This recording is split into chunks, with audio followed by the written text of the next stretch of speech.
आज हम लोग बाइपोलर डिसऑर्डर के बारे में बात करेंगे कि कैसे इसको नेचुरली ठीक किया जा सकता है। सही सुना आपने, अगर आप गूगल पे सर्च करोगे या ज़्यादातर जगह पे पता करोगे तो ज़्यादातर लोग आपको यही बोलेंगे कि बाइपोलर डिसऑर्डर एक नॉन क्यूरेबल डिसऑर्डर है, कि इसे ठीक नहीं किया जा सकता, इसे ट्रीट किया जा सकता है, यानी इसके सिम्टम्स को आप मैनेज कर सकते हैं। मैं आपको बता दूँ बाइपोलर डिसऑर्डर मतलब क्या होता है। इसमें दो बेसिक साइकिल्स होती है। फर्स्ट होती है जो हाइपरमेनिया की होती है, जिसमें इंसान एकदम पागल जैसा हो जाता है, उसको बहुत गुस्सा आता है, उसको चीज़ें तोड़ने का मन करता है, उसको छोटी छोटी बातों का बुरा लग जाता है, बेसिकली उसको बहुत ज़्यादा गुस्सा रहता है। सेकंड जो स्टेट होता है वो डिप्रेसिव स्टेट होता है, यानी वो इंसान गिल्ट में चला जाता है, उसको हर चीज़ों का बुरा लग जाता है, वो डिप्रेस हो जाता है, सैड हो जाता है, अपने आप में रहना पसंद करता है और दूसरों से घुलना मिलना नहीं पसंद करता है। डिप्रेशन का बेसिकली एडवांस स्टेज हो जाता है। ये दो ऐसे स्टेजेस हैं जो ये बाइपोलर डिसऑर्डर्स में मेनली पाए जाते हैं। बेसिकली ये प्रॉब्लम डिप्रेशन से स्टार्ट होती है। जब भी किसी की लाइफ में कोई इंसिडेंट होता है, कोई प्रॉब्लम होती है, कोई घटना घटती है, वो उस इंसान उस प्रॉब्लम से डिप्रेशन में जाता है, वो सैड रहने चालू करता है, अकेला रहना चालू करता है और धीरे धीरे जब ये प्रॉब्लम बढ़ती जाती है तब ये बाइपोलर का रूप ले लेती है। तो जैसे किसी के लाइफ में अगर कोई ख़राब इंसिडेंट हो गया, कोई प्रॉब्लम हो गई, धीरे धीरे क्या होता है वो आदमी डिप्रेशन में जाने चालू हो जाता है। फिर डिप्रेशन से जब वो बाहर नहीं निकल पाता या उसको उतनी मदद जो चाहिए वो नहीं मिल पाती, फिर क्या होता है ना, वो आदमी और डिप्रेशन में जा जाके उसको धीरे धीरे बाइपोलर डिसऑर्डर हो जाता है। काफ़ी लोग बोलते हैं कि ये जेनेटिक डिसऑर्डर है या हेरिडिटी डिसऑर्डर है। हमें नहीं लगता, क्योंकि काफ़ी जिन लोग की हम लोग फैमिली से मिले हैं, क्योंकि उनके जेनेटिक्स या हेरिडिटी में ऐसा कोई प्रॉब्लम नहीं था। बट डेफिनेटली हम लोग का काफ़ी कहना है कि जिस एनवायरनमेंट में वो इंसान रहा है, जिस लोगों के बीच वो इंसान रहा है, वो लाइफस्टाइल और उस एनवायरनमेंट का बहुत बड़ा रोल प्ले हुआ है उसको बाइपोलर डिसऑर्डर बनने में, यानी उसकी मेंटल कंडीशन ख़राब होने में। मैं बता दूँ कोई साइकोटिक दवाई अभी तक ऐसी नहीं बनी है जिससे बाइपोलर डिसऑर्डर क्योर होता है या ठीक होता है। इसके लिए आपको बिहेवियर थेरेपी, इसके लिए आपको इंसान के वर्ल्ड में घुस के उसको उस सिचुएशन से, उसको उस मेमोरी से बाहर निकालने का ही सोल्यूशन है, उसी से उसको ठीक किया जा सकता है। अगर हम लोग इस बीमारी के रूट कॉज पे बात करें तो कुछ रूट कॉज जो हमने नोटिस किए जो इस बीमारी में होते हैं वो है बचपन से घर पे एंगर का देखना, कि अगर आप देख रहे हो घर पे ज़्यादा गुस्से वाले लोग हैं, सैड रहना, इंट्रोवर्ट रहना, नेगेटिव अप्रोच करना लाइफ में, दूसरों से ज़्यादा घुलना मिलना नहीं, दूसरों से अपनी बातें शेयर नहीं करना, फैमिली में कॉन्फ्लिक्ट होना।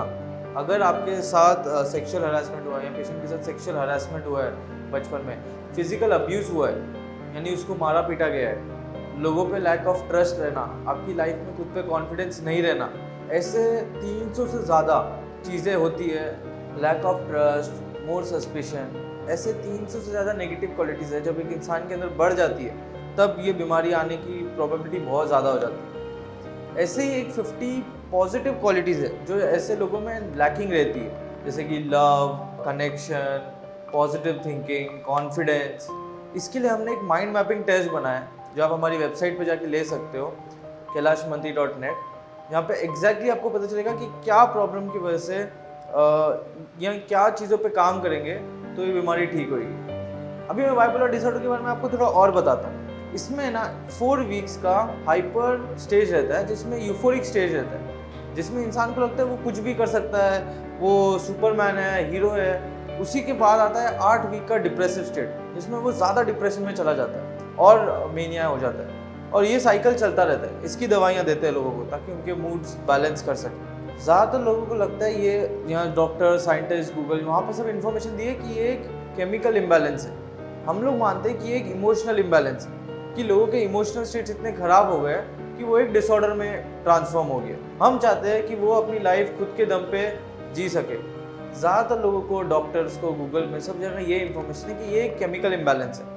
हमारा मानना है कि एक केमिकल नहीं है, एक इमोशनल इम्बैलेंस है, इमोशनल डिसऑर्डर है, जिसकी वजह से वो कन्वर्ट होके बाइपोलर डिसऑर्डर हो जाता है और बीमारी में कन्वर्ट कर लेते हैं। तो ज़रूरी है ये समझना कि इन लोग से अपनी लाइफ में वेजिटेबल की ज़िंदगी ना जिए, जो दवाइयाँ उन लोग वेजिटेटिव स्टेट में रखती है। हम चाहते हैं कि ये अपनी लाइफ पूरी तरह से जिए, अपने रिस्पॉन्सिबिलिटीज़ पूरी करे, मैरिड लाइफ एंजॉय करे, काम करे, खुद के लिए एक लिविंग अर्न करे। ये हमारा गोल रहता है हमारे ट्रीटमेंट प्लान से।